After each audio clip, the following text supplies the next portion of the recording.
দর্শক, আমাদের সঙ্গে আছেন সঙ্গীত শিল্পী খেয়া, যার কিছু স্মৃতি আমরা শুনবো। বিশেষ করে শহীদ ওসমান হাদির সঙ্গে তার কিছু নিবিড় স্মৃতি রয়েছে। আমরা সেগুলো স্মৃতি সহ তার এই মুহূর্তের ব্যস্ততা এবং পরিকল্পনা নিয়ে জানার চেষ্টা করব। খেয়া, আপনি তো রিসেন্টলি একটা ব্যান্ডও করেছেন, সে ব্যান্ডের খবর কি? জি, আমরা ব্যান্ডটা করেছি 2 বছর হলো, বাংলাদেশ রেবেলস ব্যান্ড। তো এই ব্যান্ডের উদ্দেশ্য হচ্ছে দেশের জন্য গান গাওয়া, এবং শুধু দেশের না, রেবেলসের প্রেমের গানও আছে। কিন্তু রেবেলসের যেই জিনিসগুলো আমরা বেশি গুরুত্ব দেই, সেটা হচ্ছে রেবেলস যেহেতু বিদ্রোহী, আমরা একটু দ্রোহ, দেশপ্রেম, সমাজের জন্য কোনো মেসেজ, এগুলো আমাদের গানের মধ্যে বেশি ফুটে ওঠে। আর এছাড়াও সব ধরনের শ্রোতার কথা মাথায় রেখে কাজ করতে হয়, এটা তো বোঝেন। তো সেই জন্য অন্য ধরনের গানও আমরা করি। আর হাদি ভাইয়ের কথা যেহেতু বললেন, শহীদ ওসমান হাদি, এই নামটা এত সম্মানিত একটা নাম।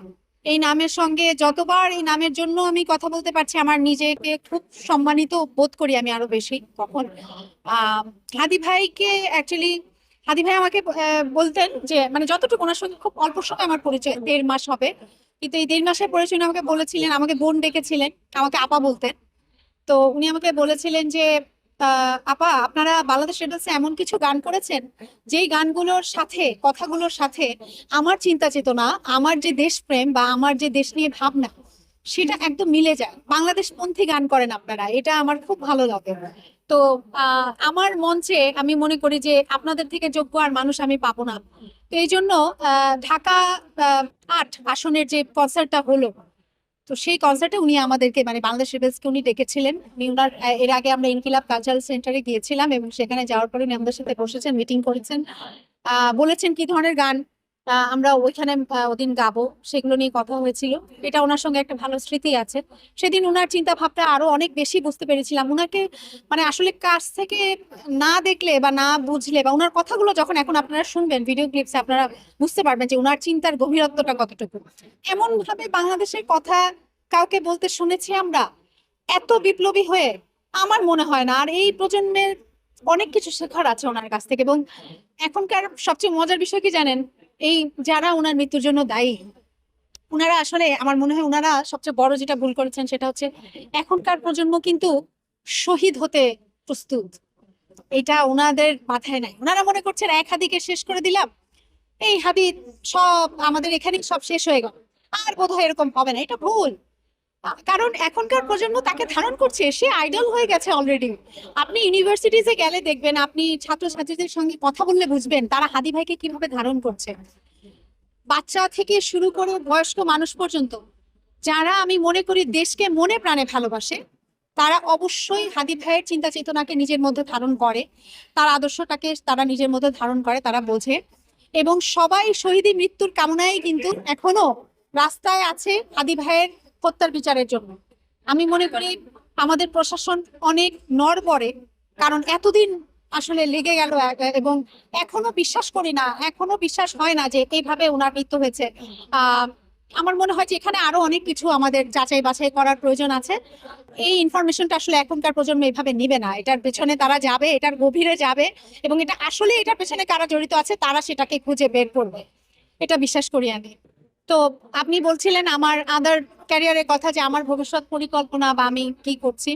আমি আসলে খুব আজ নিয়ে ভাবি ভবিষ্যতে, যেমন কালকে যেমন হাদি ভাই যেমন চলে গেলেন, তার কিছুদিন, তার হাদি ভাই যেদিন হত্যা হলো তার আপনার 40 মিনিট আগে রাজীবের সঙ্গে কথা হয়েছে। রাজীব হচ্ছে আমাদের বাংলাদেশ রেবেলস এর যেই ফাউন্ডার মেম্বার, এবং যে আমাদের ব্যান্ডের সমস্ত গানগুলো লেখে। তো 40 মিনিট আগে কথা হলো, উনি গুলি খেলো। তো কালকে কি হবে জানি না, তো সেই জন্য ভবিষ্যতের কথা বলবো না, আজকের কথা বলতে পারি। এখন এখন পর্যন্ত বাংলাদেশ রেবেলস এর অনেক গানগুলো গাইছে, আর নিজের কিছুদিন আগে জিন চলচ্চিত্রে নিজের একটি গান বের হয়েছে, প্লেব্যাক আর্টিস্ট হিসেবে সেখানে কাজ করেছি। সেই গানটা মানুষ খুব ভালোবেসেছে। আরিফিন রুমি ভাইয়ের সঙ্গে নতুন অ্যালবামের কাজ করেছি, এর মধ্যে ওনার 2টো গান অলরেডি রিলিজ হয়েছে। দর্শক শ্রোতা সেটাকে খুব ভালোভাবে নিয়েছে, এবং আশা করছি এভাবেই চলতে থাকবে। আমরা গানের মানুষ, খুব সেন্সিটিভ, এই জন্য দেশের প্রতিও আমাদের সেন্সিটিভিটি অনেক বেশি। শিল্পী তো আমরা, খুব নরম মনের মানুষ। তো এই জন্য দেশ ভক্তি আমাদের বেশি থাকবে, এটাই স্বাভাবিক। আর সাধারণ মানুষ, আমরাও সাধারণ মানুষ, আমরা মনে করি যে হাদি ভাইয়ের মতো আরো অনেক বিপ্লবী আমাদের দেশে যখন এখন অলরেডি হচ্ছে, হয়তো বা সামনে হবে, আমরা দেখতে পারবো। তো সেটা যত থাকবে তত বেশি আমাদের দেশের ভালো হবে, আমাদের দেশ সুন্দরভাবে এগিয়ে যাবে। আমাদের দেশের স্বার্থে এই প্রজন্ম অনেক সুন্দরভাবে কাজ করবে আগামীতে, এটা আমাদের বিশ্বাস। আর একজন সঙ্গীত শিল্পী হিসাবে আপনাদের কাছে দোয়া চাই যেন এই পথটা সুন্দর হয়, এবং এই এই সঙ্গীত করতে করতেই একটা সময় মানে সঙ্গীতই যেন বেঁচে থাকে আপনাদের মাঝে। শুরুটা কিভাবে হলো সঙ্গীতে, আর কোথায় আপনার বেড়ে ওঠা শৈশব কৈশোর কাটলো? সঙ্গীতের শুরুটা আমার বাবার কাছে। আমার বাবা গান করতেন, ওনার কাছে অনেক ছোট ছোট ছেলেমেয়েরা গান শিখতে আসতো। তখন আহ আমি শুনতাম, কিন্তু গান আমাকে দেখা গেল কেউ একটা গান কোথাও বাজাচ্ছে বা একটা গানের কোনো কলি কেউ গাচ্ছে, ওগুলো আমাকে খুব টানতো ছোটবেলা থেকেই। মনে হতো যে আমার গলায় সুর আছে, আমি নিজে নিজে গাইবার চেষ্টা করতাম, এবং এমন হলো যে আমি নিজে নিজেই হারমোনিয়াম বাজিয়ে ফেললাম। তখন বাবা দেখলো যে আরে আমার মেয়ে তো কিছু না শিখালেই অনেক কিছু পেরে যাচ্ছে। তো তখন উনি নিজের দায়িত্ববোধের জায়গা থেকে আমাকে শেখানোর চেষ্টা করলেন। আমার আরো একজন ওস্তাদ যে ছিলেন, ওস্তাদ মুজিবুর রহমান, ওনার নামও বলতে হয়, উনি এখন নেই, মারা গেছেন বেশ কিছুদিন হলো। তো ওনার কাছেও আমি কৃতজ্ঞ। আর শুরুটা আমার বাবার কাছে, হাতে খড়িটা আমার বাবার কাছে। বেড়ে ওঠা, জন্ম? এটা আমার ঢাকাতেই। আর এই তো কিন্তু আমার জন্ম তো আমার জন্মস্থান হচ্ছে ঢাকাতেই। তো এমনিতে আমাদের গ্রামের বাড়ি হচ্ছে আড়াইহাজার। ব্যক্তি জীবনটা কেমন কাটছে? ব্যক্তি জীবন আলহামদুলিল্লাহ আপনাদের ভালোই কাটছে। আমি একজন পার্ট কোয়ালিফাইড সিএ। আমি এখনো সিএটাকে পারসিউ করছি। আর কিছুদিনের মধ্যেই আমার এটা শেষ হয়ে যাবে আশা করি, এবং তখন আমি ইনশাল্লাহ ভালো একটা জায়গায়, আরো ভালো জায়গায় নিজেকে দেখতে পারবো, বা আমি যেই জিনিসটা পারসিউ করতে চাই, গান ছাড়াও আমার যে ক্যারিয়ারটা, সেটা আমি সুন্দরভাবে করতে পারবো। আর এর আগে আমি বিবিএ করেছি, গ্রাজুয়েশন করেছি ইউনিভার্সিটি অফ ওয়েলস থেকে, ইউনাইটেড কিংডম। এরপরে বাংলাদেশে এসে আমি গ্রামীণফোন জয়েন করেছিলাম। দেন আমি তারপরে সবাই জানে আমার সম্বন্ধে, আমার একটা খুব দুরারোগ্য রোগ হয়েছিল, ক্যান্সার। সেখান থেকে সার্ভাইভ করে এ পর্যন্ত। তারপরে এখন তো এই তো সিএ করছি। আর দোয়া করবেন যেন এটা খুব সফলতার সাথে শেষ করতে পারি এবং সামনে এগিয়ে যেতে পারি।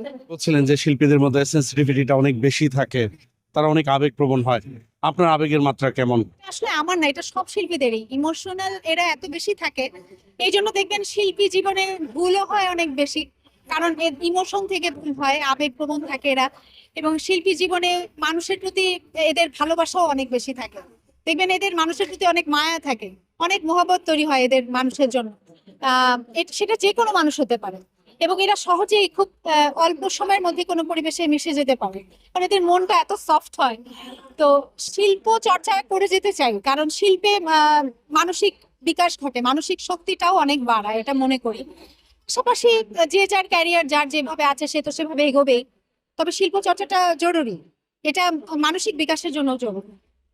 যাদের হৃদয়টা এরকম, বলা হয় যে তারাই নাকি খুব বেশি দুঃখ পায়। আপনার জীবনে সেই দুঃখের স্রোত কতটা বহমান? আসলে দুঃখটাকে দুঃখ না মনে করে সেটাকে শক্তি হিসেবে নিতে হবে, তাহলে একটা মানুষ এগিয়ে যাবে। এই যে আপনাকে বললাম যে আমার একটা দুরারোগ্য রোগ হয়েছিল, তখন আমার দুঃখের সময় ছিল সেটা, কিন্তু সেটাকে শক্তিতে কাজে লাগানো হয়েছে। এবং এর পরবর্তীতে মানুষের শুধু রোগ না, মানুষের বিভিন্ন কারণে মানুষের অসুস্থতা, বা আপনি বলেন মানসিক অসুস্থতা হয় অনেক সময়, প্রেশার থাকে, সামাজিক প্রেশার, নিজের পরিবারের প্রেশার।